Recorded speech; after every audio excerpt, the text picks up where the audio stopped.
Allahumma tula wa wujudi shamsi shuhudu minka fil awaluna anta alwahidu alahad alsamad alladhi lam yalid wa lam yulad wa lam yakul lahu kufuwan ahad ya dhul ikram. As'aluka Allahumma bisimka al-azim alladhi najaa bihi man najaa wa halakta bihi man halaka ya hayyu ya qayyum ya dhul jalali wal ikram. Wa sababu bisimka al-azim ya Allah ya Allah ya Allah ya Allah wa idha uridu anta fa'al kulli shay'in bismillahi wa kuni minal muqarribina wa la yakul mahsirina ya wahidu ya ahadu ya samadu. Anishanisa mnamatu aisi kuti vanoshandisa mushonga aiwa unoshandisa iri munamati yavo ndoya vanoshandisa ende munamati yavo ichisenza ipapo zvisiri zvokuti zvinokuitira mwedzi aiwa zvisiri zvokuti unodyirwa mari aiwa namati yavo inosenza ipapo ende uchifara uchinyatsobutsikana kuti ashuwa dambudziko remumwe wangu rachinja. Ini dambudziko randotaura ndere mukadzi wangu randakaona randashupika naro ende apa ndikuona shuwa zvane chinji. Ndinokumbobvisa kuti DJ Healer apa zita iri rakauya sei kuti rizobatana kuti DJ Healer nditi vamwe vangadozwa kuti DJ vasi munoita zvemumanzi here kana kuti sei pakazonzi DJ Healer? Right. DJ Healer inyaya yokuti zvinenge zvichireva kuti dafitani jaiwashi Healer kureva kuti munhu akuedza kushingirira kuti asvike pamabatsiriro aita maprofita. Exactly. Dafutani jaiwashu Healer kuti ndikuedza kushingirira kuti ndisvike pa marapiro aitwa nemaprofita aya yekuti aingoti urwere akatibuda urwere ubvaita sei ubvabuda. Saka ndo mamiro akaita zita iroro. Inini ndandarwara zvekurwara chaizvo zvokuti ndaitoti ndokura kungofa kana miri chaenda asina kana pawo. Kubva pandakatorawo nhamba dzaDJ Healer paredhiyo apa ndo pandakatoona kuti chitorina chitombosvika kwakare chimbono vamwe vaibatsirwawo vachitaurawo pairi kati aiwa pamwe zvekuna kuita ndokuya kwandakaita. Ndofunga ndakatanga kubhidha ndofunga ndane mwedzi nehafu ndichingogeza zvasinambomiri daily ndichingogeza chete zvona ndasati mukwanisa kufamba kuti ndakafamba kana panapa kana kuti kufamba ka 100 meters chaiwo unenge wasaratidzika kuti wamunhu chaiye unenge watoshandisa hembe. But pandakasvika nezuro kana pandakaya ndiri mumota pandakasvika nezuro panapa ndichitora muteura ndakaitiriwa ndotoona kuti aiwa zvanani zvasiyana nepaipai pekutanga panga pazvaita pekutanga aiwa kushanda zvavo vanoshandira munamati avo inoshanda. Ndakatombofamba maprofita akatombowanda but vaingokudza kuti zvakazoti patwa zvakati but hazvina kubva zvamboita change kana kumbochinja hazvina. Asi pandakangoiwa nezuro panapa aiwa ndotoona kuti zvino zvane change zvasiyana nezvandainzwa pakutanga. Saka ndinongotiwo pane vanodawo kubatsirwawo vanenge vachitambura nezvavanenge vachitamburawo nazvo. Zvinhu zvinosiyana maprofita anotaura zvakasiyana siyana but vamwe vacho vanenge vasingambozvikundewo kana kuti vamwe vanenge vachizvikunda kuti vati pamwe chipesana. Asi inini ndakafamba maprofita akawanda but hazvina kubva zvamboita change but aiwa zvino zvane change.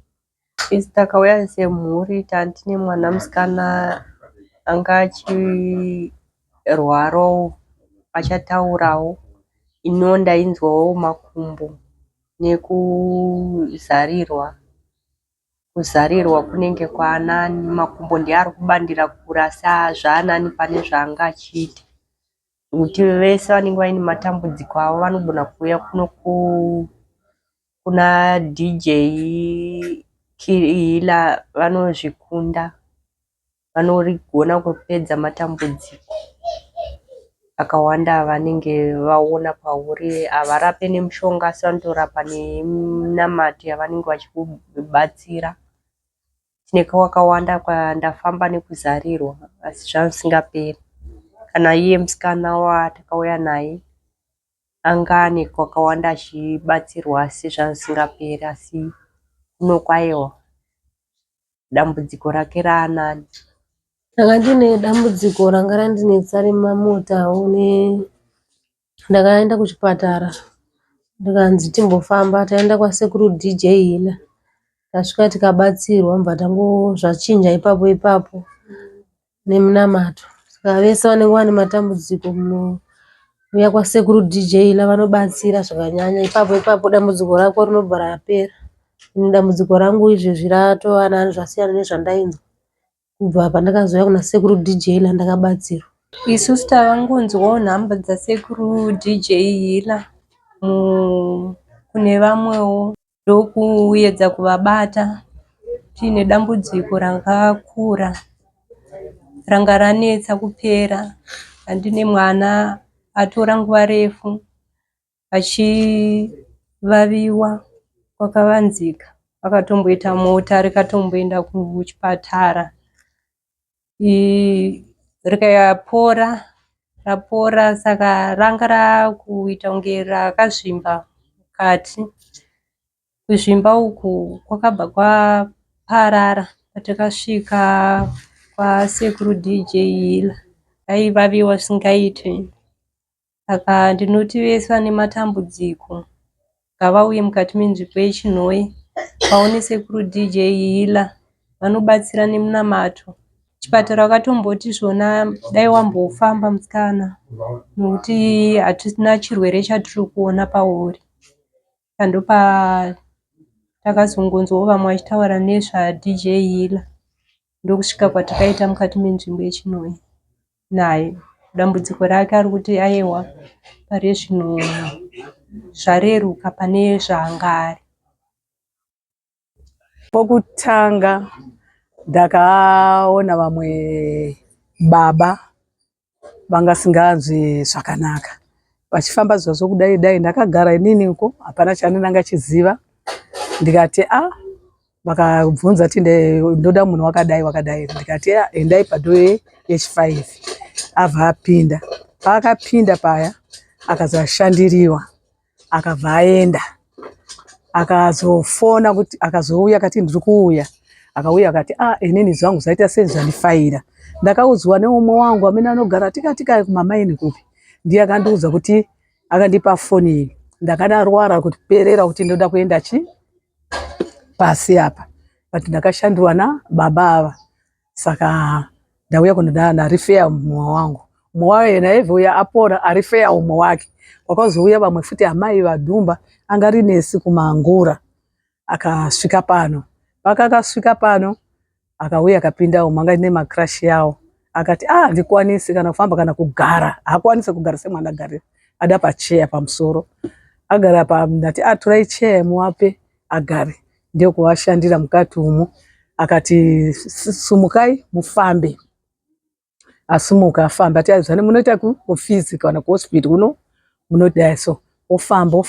Akafamba 3 times agara adzokera futi. Ati ndavebva vabate munhu wechikadzi kana uda kuita maexercise emakumbo aya. Otora munhu wechikadzi kwambati pinda uvaite inini handibate. Ndiye mutemo wavo. Abva mwana wangu uya avabata vaita maexercise avaita apedza. Azopinda baba avo. Abuda. Azoenda kumba kwavo. No scratch. Asiya. Inati anozana ndati ko makadi gogo makadi ndachiri right. Ati mwandiziva ndati ndakuziva ati ndakasiya asikufamba nemascratch. Ndati ndati Mwari wakanaka mwakatendera pazita yaMwari. Vakauya akauya akazofona ari kubhindura kuti ini handitobata chiya chino nditofamba ndiri right. Ndizvandiri kuona vamene vaita uya vakarwara. Umwe vakauya achibuda chinyama chakadai asingakwanise kudya. Akauya kudedereka mukamuita diki. Ini ngoona ndiri kuuya kufura ndakagara. Mai ava kurwara malaria chi. Akapinda akabatsiriwa. Ndakaona munhu 2 days achidya agara zvakanaka. Ndiye zvamenoona. Ndavamwe apinangu vakauya ndivaone ndinogara ndiri pinangu ndiri uko ndiri mumba. Pinangu ndiri mumba ndikanza ndati kwaita zuva nopinda mumba. Ndiye zvandakaona zviripo. ini ndinonzi DJ Hila kureva kuti mubatsiri ari mubatsiri wechimoziremu.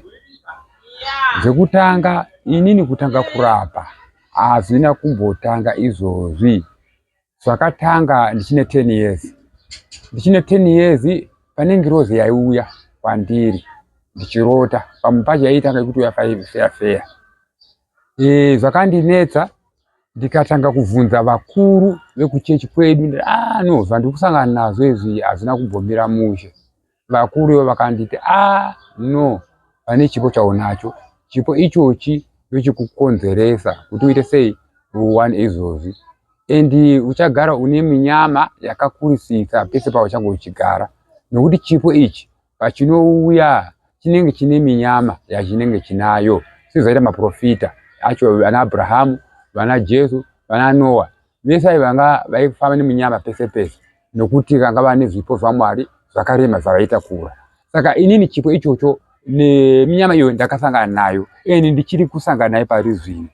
Asi inini chandikungofarira ndechokuti Mwari vakundipa kundiso yokuti munhu wese andikurapa pano hapana munhu anobva panapa achiti zvavamboita. Even akauya zvakarema sei, ngonamatira 2 minutes ndikamuti famba zvake zvaita sei zvatovharana. Saka ndozvezvimwe kana kuri kutanga kweuprofiti wacho kuti wakautanga sei. Asi chokutanga ndechokuti aiwa kwedu kuchimoziremu hakuda profeti, tokudzimba Hila nokuti profeti izita rinorema. Profeti chinonzi profeti kuchimoziremu. 1, profeti afana kutanga kukwanisa kumusa munhu akafa.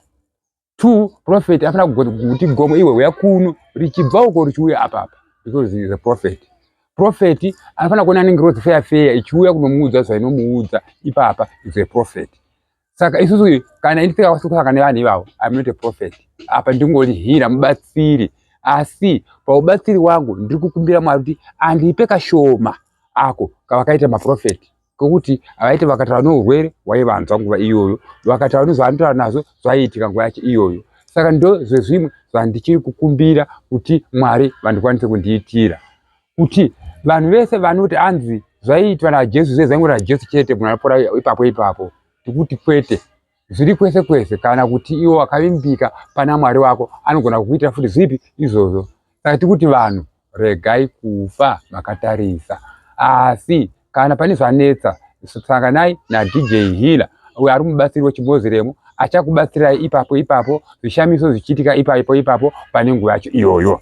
Isu kana matiro kedu katinoita tine minamato yechimoziremu yakashandiswa naProfeti Jesus, yakashandiswa naProfeti Abraham, yakashandiswa naProfeti, tingakuti every prophet akauya panyika panapa. Munamato wako waishandisa pakubatsira vanhu kwedu kuchimoziremu minamato iyo tinayo. Saka minamato iyoyo yakatiudza kuti iwewe kana uchida kuita Hila, kana uchida kuita mubatsiri, munamato unofanira kuita 1000 per day, unofanira kuita 1000. Endi unofanira kuutsanyira. Waita izvozvo, watsanya waita, pakufamba kwemazuva apa uchakuona zvinhu zvakaita sei zvakuitika semakumbiriro aunenge wazviita. Asi kunamatira kana achitaura tochitaura nechiArabhu.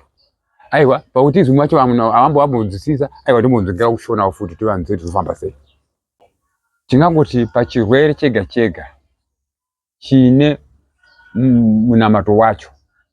Endi munamato wacho iwowu ini pandinenge ndichiuita hakusi kuti ndiri kungouita zvemumusoro, asi munamato iwoyu wakatoitwa nemaprofiti akatanga acho.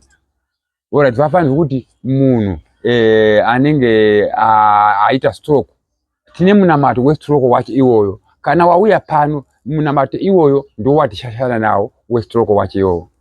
Hausi kuona maziso, tine munamato tiri wemaziso watishashana nawo panguva yacho iyoyo maziso ebva aona.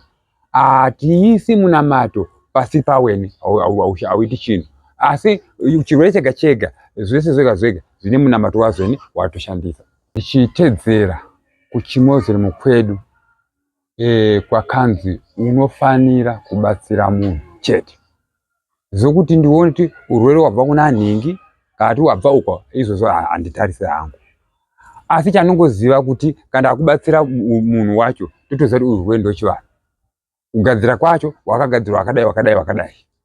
Asinga na chida kupindungudza urwere wowo toshandisa munamato wakaita sei wakadai. Aiwa kana Mwari vatenda nezvandaita ipapo kana kunenge kwabva urwere Mwari vazvipindura zvinhu zvanga zvishupa apa zvichangodzoka kupi kune Murimi. Ndo varidzi pachaziva kuti alright munhu uyo taifungira we ndiye uyu. Asi kuti nditauri vanhingi vakuita zvakadai vanhingi vakumira chidai aiwa handidaro hangu.